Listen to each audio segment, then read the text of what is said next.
And joining me right now here on the Mark Moses Show to kick off the week here on a Monday, he's a great friend of mine and one of the best in the business when it comes to journalism and breaking down what TV shows he's watching.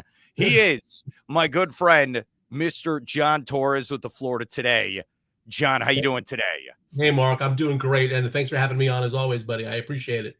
I know you're very busy, and especially the last couple weeks, you've been extremely busy. Yeah. So I want to say this.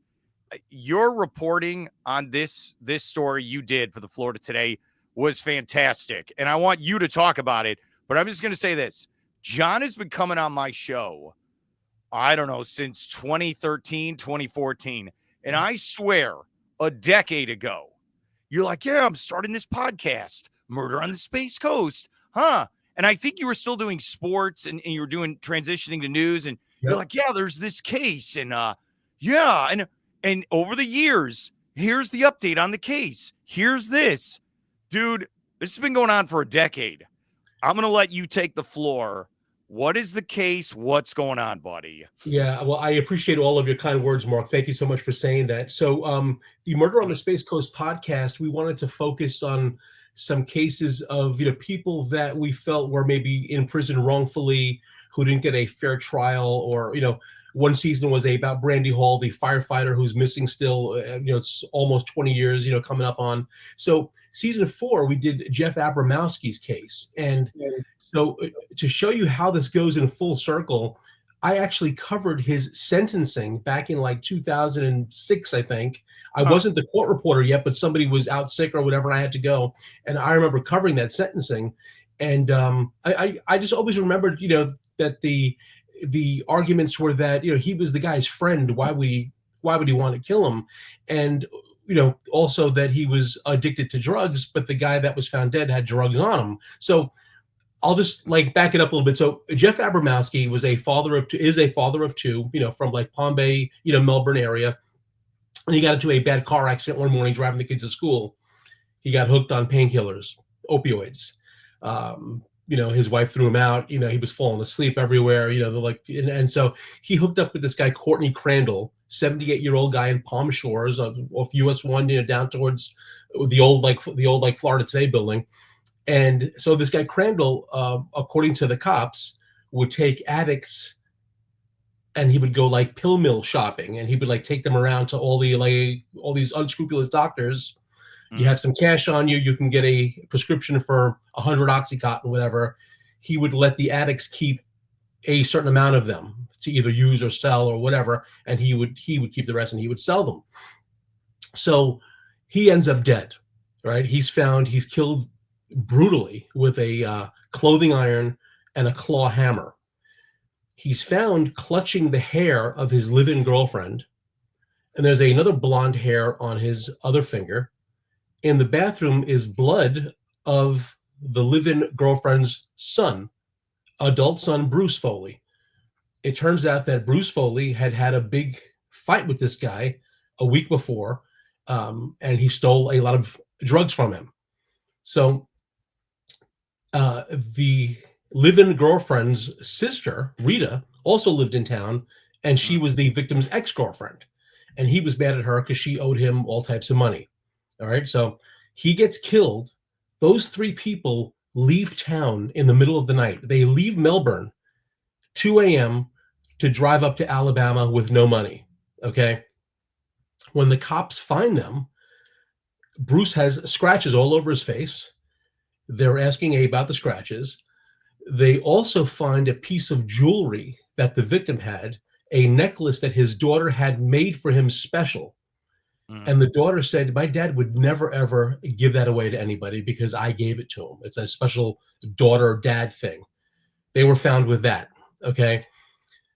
They couldn't get their story straight to the cops about the exact time they left, why they left, why would they leave town with no money? But they all said one thing. So they all must have been in cahoots and said, we're going to try to pin this on somebody else. So they all brought up the name of Jeff Abramowski. And I've listened to these tapes, and they're available on season 4 of the podcast. And they all like mispronounce it almost on purpose. Like it's comical. It's like you should be talking to Jeff Abramowski. So like, I can't pronounce the name, which is how they all said it. Anyway, I'm not sure what happens then, but the cops change their focus from them to Jeff. And so they go and they investigate Jeff. They check his hamper, his clothes, his shoes for any sign of blood or anything. No scratch marks on him. There's no, like nothing. They even get the live-in girlfriend, Judy, to wear a wire to try and incriminate him, just so that he can say something. He doesn't say anything. So a few months go by, and Jeff wants to get his kids back, right? He's lost his wife and kids. He's an addict. He wants to get cleaned up. He has an old probation charge from an old DUI. He checks himself into the county jail. I'm here to turn myself in. I owe you guys some time for this probation, violation. That's when the cops come, the sheriff's investigators come, and they interrogate him for hours. And it's so clear that he has no idea what they're talking about. But they're getting, it's just like those TV shows where they are really trying to really pressure him. They're on top of him. He's in the corner, and the chairs are just 1 foot away. The guy's in his face. We know you did it. We know you did it. Blah blah blah. He says he was innocent. They interview him a second time in the jail because he's there for a few months, whatever. And they tell him, we have your DNA at the crime scene. We know it's you. Now, cops are allowed to lie during interrogations, okay? But they can't lie in open court. So they didn't have his DNA. What they said was the hair is yours that the victim was clutching. It was the girlfriend's. The blood in the sink, whatever, the hair on the fingernail, all that stuff. It wasn't. He goes to trial, and he gets a mistrial, right? Because the prosecutor said, we have one of our witnesses is an inmate from the jail who's going to say that Abramowski gave him a jailhouse confession. Well, I spoke to the guy for my podcast. He was in prison still when I was interviewing him.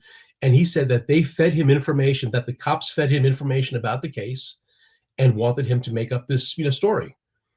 And at first he said, okay, because they were going to help him with his charges. But when it came time to go and actually, testify, he couldn't do it. He said, this is wrong, because this guy didn't, say this stuff to me, so I'm not going to do it. Jailhouse informants and stuff, you have to take that stuff with a grain of salt, except the second guy had something notarized and sent it into the courts saying that the sheriff's investigator went to him with the same sort of deal, trying to get him to make up stuff about Abramowski. So there's a mistrial. The second trial happens, and the wife of the first lawyer, she was a private attorney. She goes and she talks Jeff into letting her do the case 2 weeks before the murder trial. Now, it turns out that she was having some, mental issues. What? And, yeah, she was delusional, and he didn't know this. And he also didn't know that she had no experience with murder trials. She had never done one. In fact, I think she had only done one felony trial. So he thinks he's in great hands. You're a private attorney. It's not the public defender's office. This is going to be great. Well, she was out of her league, and she kind of botched, that second trial. And the sheriff's investigator lies on the stand. She asks him, did you tell Jeff that the hair was his, that the DNA was his? And he said, no, I didn't. And she goes, are you sure about that? And he says, yeah, I didn't. So it was a really red flag for me when I found that out. My jaw dropped because this investigator, I had always respected him. And when I heard this, he just openly lied. It isn't like he said, I don't remember. He said, no, I didn't say it. Oh, okay. Just want to interject. You've just gone about 7 minutes, and I appreciate that. No, I know, dude. Look, I know he's got to get water now. You've been covering this, like you said, since 2006. Yeah. The murder took place, what was it, 2002? Correct. So and if I get this right, it is 2025. So it's interesting hearing you talk about this, because you have been there for 19 years in theory talking about this case. Dude, I remember, your old building on US 1. I remember being in your office. Make sure I say this right. I was in your office. You had different things on the board about episodes that were coming up. And I remember you talking about this. And I Mhm. think, again, I think this was 10 years ago. So Yep. it's not like John, if you see him on video for this podcast, you're not reading off anything. You know this all by your heart because you've been there Yep. every step of the way. So, and I want to interject with this where so I go to a dentist's office on Wickham and Lake Washington, and the dental hygienist, okay, I know, seriously, her name is Jamie, one of Yep. the nicest ladies I've ever met, and she Totally. helped me get my root canals done. All right, she's a humanitarian for going into this mountain, all right, to look at this teeth. So she came up to me one time, and she was like, "Hey, do you know John Torres?" I was like, "Yeah, John's a good friend of mine." She's like, "You tell John, thank you so much for everything he's done with Murder on the Space Coast and talking about my dad and bringing up this story." And so it's interesting being friends with Jamie, her perspective. She's on Facebook all the time breaking down, my dad is innocent. Here's what's going on. Don't forget this. So, okay, I just want to interject because I know you're going to go another 10 minutes now. John, No, all right. and So, she's my hygienist also. So yeah, I yeah, love Jamie. great, Yeah. great lady. So, okay, so he's found guilty. This is 2006. Right. And so he's found guilty on only one piece of evidence that they say they have. They Mm, say that there was DNA from Jeff Abramowski under the victim's fingernails. mm, Now, a jury hears that, like, well, okay, well, that has to be, in a fight, in a big struggle. But what they didn't tell you was that the amount of DNA was so small. It wasn't even a skin flake or blood. It was kind of like touch DNA, where they couldn't even do a second test to verify it. That's how small it was. The other thing was that it wasn't a match. It had certain characteristics in that DNA profile that matched that, like couldn't exclude Jeff. Okay. So look, your keyboard at work, right? You're on it all the time. If I go in there and I type something, your touch DNA is going to be on my fingernails yeah. for, whatever time that is. And so I interviewed a DNA expert for this, podcast, Candice Zuliger. I think I have that name right. And she explained all about this. And she said that it's a real shame that the investigators, the cops, the prosecutors don't really share everything with the juries, that they, some DNA is just transferable touch DNA, but a jury hears DNA under fingernails and they think, okay, this guy's got to be guilty. So long story short, he's found guilty and sentenced to life in prison. Yeah. Okay. So years later, when we're talking to you about the podcast, I go and I see him twice. And over the course of like 2 or 3 years, because I was just like putting together stuff on this. And the guy's like story has like never changed, and he claims he's innocent. Like he says that he was friends with the victim, and like I said, he was a bad drug addict, right? The victim was found with $90 on him and 200 OxyContins. Now, if you're going to kill somebody for their drugs, at least like you've done the deed, wouldn't you take the drugs and the money, right? So anyway, and would you turn yourself into the county jail if you've just killed somebody? So it's all this stuff. Anyway, my podcast comes out. Attorney Kevin McCann, I had never heard of him. He's not. He hadn't done a whole lot of criminal trial stuff. He's more of like an investigative lawyer. He likes to try and chase down justice and things like that. He said he heard my podcast and he couldn't believe it, and he asked me if I'd share all of the materials I had with him. So I had to check with my bosses, just to make sure that was cool. I give it all to him. I don't hear anything from him for like a few years. Then every so often I would text him and he would say, yeah, we're still working on it. We have a lot of things happening and, like so forth. Well, he did a tremendous job with the stuff that I gave him, traveled up to Alabama several times to interview Bruce Foley and his family members. He's got all types of other exculpatory evidence, which I can't talk about just yet because the charges are still, pending on Jeff. But what he basically was able to do was talk the state into really doing new and advanced testing for DNA on the iron and the clothing hammer, the claw hammer and the clothing iron that were used to kill the victim. They do it, and he filed a motion April 1st, right, April Fool's Day, believe it or not, Of that of this of this year or of April this 1st? year, Wow. that the DNA came back, and it pretty much excludes Jeff. So what it is on one of the items, they have male DNA from two people, I believe, and Jeff is 100% excluded. It's not his DNA. The other one also has like two other male DNA or like something, and it's like one in X amount that it's Jeff, but it's like the odds are so astronomical that the state agreed if the jury had this information, they might not have convicted him. So last week, the charges were overturned, and Jeff walked out of the county jail on Friday. He's on a bond because the state has to decide whether or not they're going to try him again, which they're not, because there's no evidence. The live-in girlfriend overdosed. Rita Akridge, killed herself, and Bruce Foley's the only other suspect up in Alabama. If they can't use that DNA or the cop lying on the witness stand, they don't have anything. But Mark, I got to tell you, William Dillon and Wilton Dedge, who were in prison for over 20 years each, and I wrote about their cases, they credited me with helping to get them out. And I always felt that wasn't really, I appreciated the words, but I felt that wasn't really genuine because lawyers were already working on their cases and like DNA was being tested. I just kind of just kept it alive.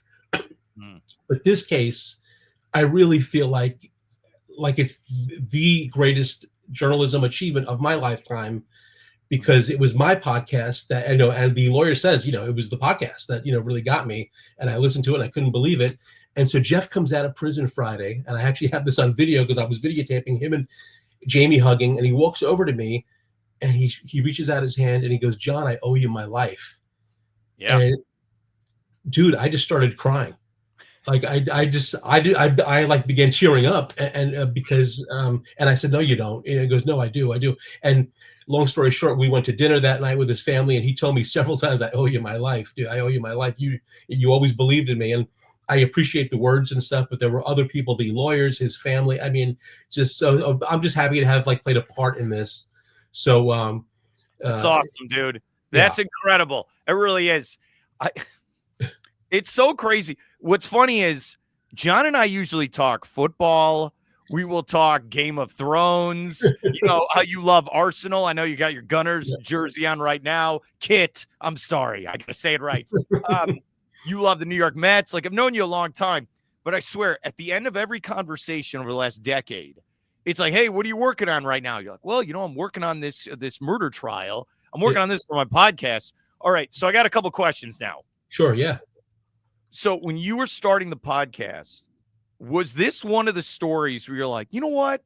I'd like to work on that story"? Like, how did you come up? Like, I wanted to do this for one of the podcasts. Yeah. So like season 1 was Gary Bennett, who's a like guy that we're sure also is in prison. And he's not guilty. He's like serving a life sentence. He's been in prison for like 37 or like 38 years now. It may even be 40 years, but there's no evidence or stuff that can clear him. So he's kind of, up the creek without a paddle, unfortunately. And then season 3, I did Brandy Hall. And for season 4, I wanted to go back to a guy that I believed was in prison wrongfully.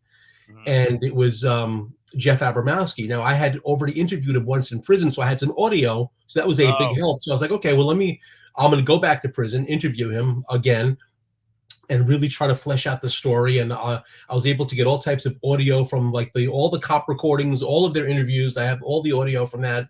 The trials are on like YouTube, so you can watch them and you can get audio from that.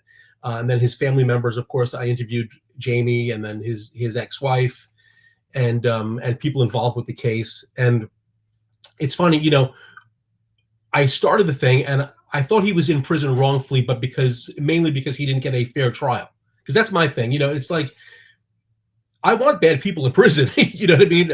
And like you have to pay the price, but it's got to be a fair trial. This is not like the Taliban over here. It has to be fair. You can't lie on the witness stand. You can't make up evidence.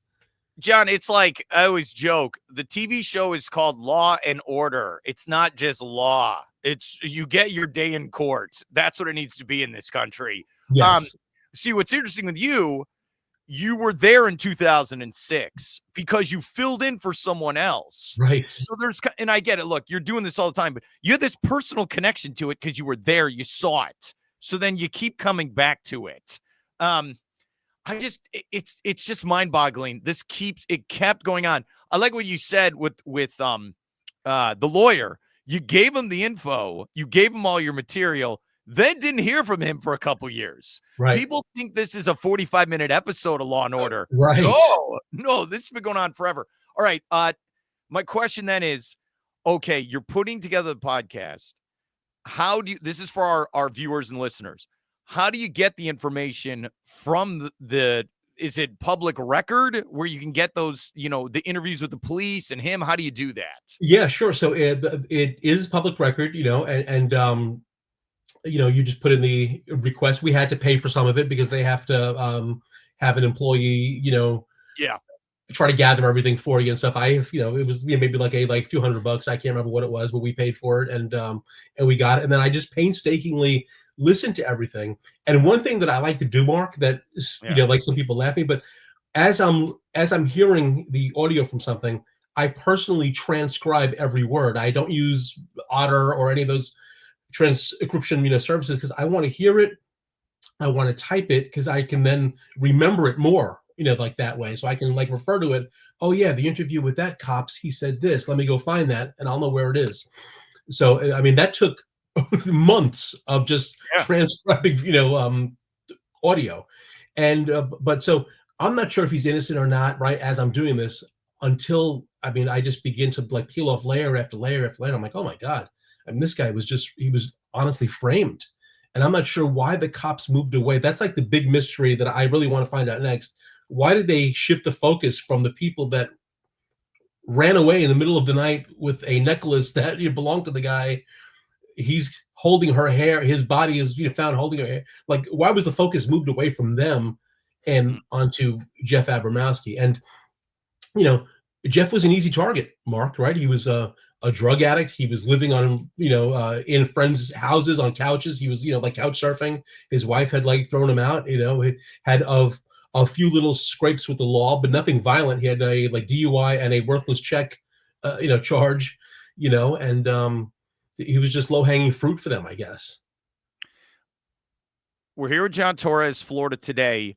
The photos I saw Friday night, this man has been in prison for the last 3 years? 23 years. 23 years. Okay. There's the moment you talked about this earlier where he gets out, he's released, he hugs his family, he shakes your hand, he thanks you as he should. Then there's these photos where you're at dinner and he's sitting there. And I kept thinking, looking at those photos, what do you think's going on in this guy's head? He has not been free for over 2 decades. He's sitting there and he has a great photo where he's with his grandchildren. He's probably never really had a chance to be with them, and now he does. And I know the court ordered him to live with the daughter as well, right, Jamie? So yes. I just think everyone's at the table, everyone's happy. What's going on in his mind? And you think it's like a science fiction movie. So think about all the things that have changed in the world, all of it. He social media, how cell phones are now. Does he even know how the world exists anymore? That's what's kind of weird to me. Mark, that is a great question. You should be a crime journalist because that's pretty good. When I covered William Dillon's case, he was in prison for 27 years for a murder he did not commit. He was cleared by DNA, fully exonerated. I followed him around his first year. We would meet up and I would videotape him, for a little film we did. And he said that he didn't feel like he belonged in this world. It took him a long time. He didn't know how to pay with a debit card at the, at the store. Just so many things he didn't know. Jeff is going to need his family to really be patient with him, help him. He may even need therapy, because he's been so institutionalized. I don't know if you remember the Shawshank Redemption when the guy's he's raising his hand to ask his boss if he can use the bathroom, and his boss, you don't have to ask me, just go. Jeff may be feeling a lot of that. I think on Friday, it was just a surreal, he was just overcome with joy, and it was so funny. The only thing he really wanted was a tall glass of milk because they don't get milk, I guess, in the prison. So he wanted a tall glass of ice cold milk and a steak because he hadn't had beef in so long, So that's what he had Wow. Friday. Yeah, but yeah, he has a great home. Jamie, her husband Billy, and the kids, and then her husband's parents live a few houses up on the same street, so he has a good little network of support there. But Jamie sent me this great photo on Friday night late. He was asleep in his own bed in his own private room for the first time in over for a long time. But he wasn't alone. Her cat jumped up on him and stayed with him all night long. Just kind of hanging out on his belly. I can't imagine like you're caged. That's the poetic in my head thinks that you're caged. You can't leave. He might wake up. Hey, you could walk out the front door. You could just go wherever you want. It's the word freedom. You could do whatever you want moving forward. He's an older gentleman though, correct? Yeah, he's about 63, but he looks a lot older. And yeah. Prison ages you, obviously, all that stress and stuff, but he's also had some health issues. So I'm so glad he's out now, Mark. He had an operation, I guess, in the prison, system about a year ago, and it hasn't healed properly. And so his side, it looks like he has a giant sort of growth, coming out of his side. And so, he really needs to get that checked out. So Jamie's first order of, taking care of him is to get him to a doctor. And but he has a cell phone now, and he actually texted me Happy Easter yesterday, which was really cool. That's very nice. By the way, you're not paying for any dental work moving forward. There's no way. Okay, there's no way. That check has been taken care of. Don't worry. Are you going to update? I can't believe I have to ask this. Are you going to update the podcast episode? Yeah, we are. Yeah, we had a meeting at work last week, to talk about exactly when.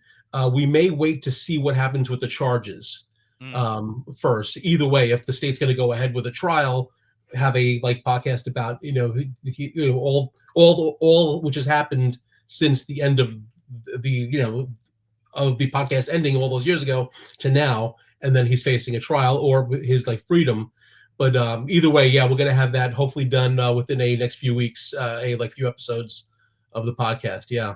This is crazy. All right, I'm going to say this to you, and it's hard for me to do, but I'm going to say it. We're here at John Torres, Florida today.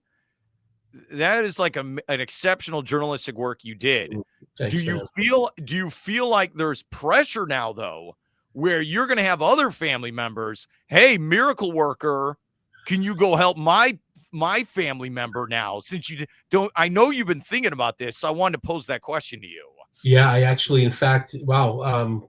I just got a message on Facebook this morning from some woman from the Chicago area who wants help with this wrongful incarceration case that she says.